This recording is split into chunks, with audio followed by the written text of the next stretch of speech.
नमस्कार दोस्तों, आज मैं आपको धर्मराज जी की कृपा की कहानी सुनाने जा रही हूँ। प्रेम से बोलिए धर्मराज जी की जय हो। बहुत समय पहले की बात है, एक गांव में एक धनवान साहूकार रहता था। उसका भरा पूरा परिवार था, बेटे बहू बेटी थी, नाती पोते भी थे। वह बहुत खुश रहते थे। एक बार साहूकार की छोटी बहू ने धर्मराज जी के कथा कहानी सुनने का संकल्प लिया। स्नान करने के बाद बहू सास को कहानी सुनने के लिए कहने लगी। सास बोली, बहू मेरे पास समय नहीं है, अभी पूजा करना है, बच्चों को बाहर घुमाने ले जाना है, तुम किसी और को अपनी कहानी सुना दो। तब बहू अपनी जेठानी के पास गई और उनसे कहानी सुनने के लिए कहने लगी। जेठानी भी कहानी सुनने के लिए मना कर दिया और बोली, मुझे खाना बनाना और बर्तन धोने हैं। छोटी बहू अपनी दूसरी जेठानी के पास गई और बोली, जीजी मेरी कहानी सुन लो। वह भी बहाना बना दिया और बोली, मुझे अभी बच्चों को देखना है।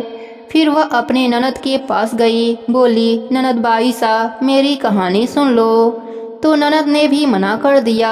ननद ने कहा, मेरे ससुराल से बुलावा आया है, मुझे ससुराल जाने की तैयारियां करनी है। अब बहू बहुत परेशान हुई। तभी वहां से राजा जा रहे थे। छोटी बहू ने सोचा, क्यों ना राजा को कहानी सुना दूं। फिर छोटी बहू राजा के पास गई और राजा से बोली, राजन मेरे धर्मराज जी के नित्य नियम की कहानी सुन लीजिए। तो राजा ने कहा, मुझे तो पूरा राज्य घूमना है, मेरे पास समय नहीं है। छोटी बहू बहुत निराश हुई। तभी वहां उसकी पड़ोसन आ जाती है। तब छोटी बहू अपने पड़ोसन से कहती है, मेरी कहानी सुन लो। तो पड़ोसन कहती है, ठीक है, मैं तुम्हारी कहानी सुनूंगी। तब बहू और पड़ोसन दोनों मिलकर बढ़िया तरीके से पूजा करते हैं और कहानी सुनते हैं। पूरा महीना दोनों मिलकर यही नियम किया। छोटी बहू कहानी कहती और पड़ोसन कहानी सुनती। छोटी बहू के धर्मराज जी के कहानी सुनने का संकल्प पूरा हुआ। जिस दिन उसने व्रत का उद्यापन किया, उसी दिन देवयोग से उसके जिंदगी का अंतिम दिन था।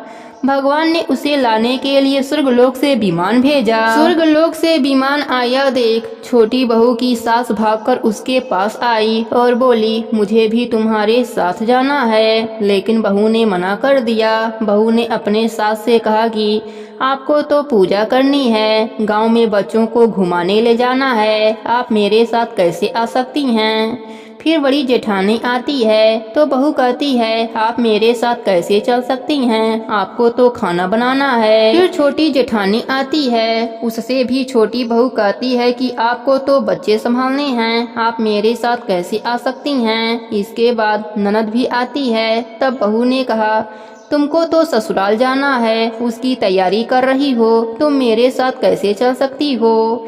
फिर राजा आए और बोले, मैं चलूंगा तुम्हारे साथ। लेकिन बहू ने उन्हें भी मना कर दिया और बोली, आपको तो पूरा राज्य घूमना है, आप मेरे साथ कैसे चल सकते हैं।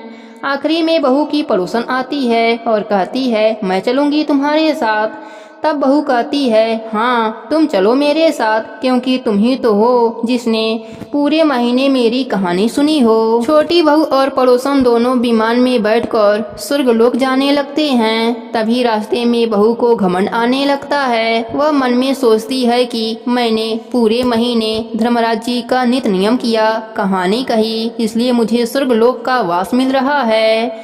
लेकिन मेरी पड़ोसन ने तो केवल कहानी ही सुनी है, कुछ भी नहीं किया है, दाने पुण्य कुछ भी नहीं किया, फिर भी मेरे वजह से इसे भी स्वर्गलोक का वास मिल रहा है।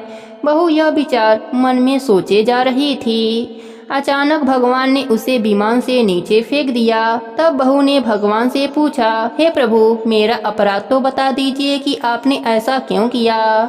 तब भगवान ने कहा, तुम्हें अभिमान हो गया है, इसलिए तुम यहीं मृत लोक में रहो। अब तुम फिर से नित्य नियम निभाना, तभी तुम्हें स्वर्गलोक की प्राप्ति होगी। भगवान पड़ोसन को स्वर्गलोक ले गए, क्योंकि पड़ोसन ने बिना स्वार्थ के कहानी सुनी थी। अब छोटी बहू को अपने गलती का एहसास हुआ। उसने फिर से धर्मराज जी के नेम का नित्य नियम निभाया। अब की बार फिर से विमान आया और इस बार छोटी बहू को विमान पर बैठाकर धर्मराज जी जी ले गए। हे धर्मराज जी, जैसे आपने छोटी बहू और पड़ोसन पर अपनी कृपा करी, वैसे ही अपने सभी भक्तों पर अपनी कृपा बनाए रखना। कहानी अधूरी हो तो पूरी करना, पूरी हो तो मान रखना। सबके नित्य नियम और व्रत को पूर्ण करना। प्रेम से बोलिए धर्मराज जी की जय हो।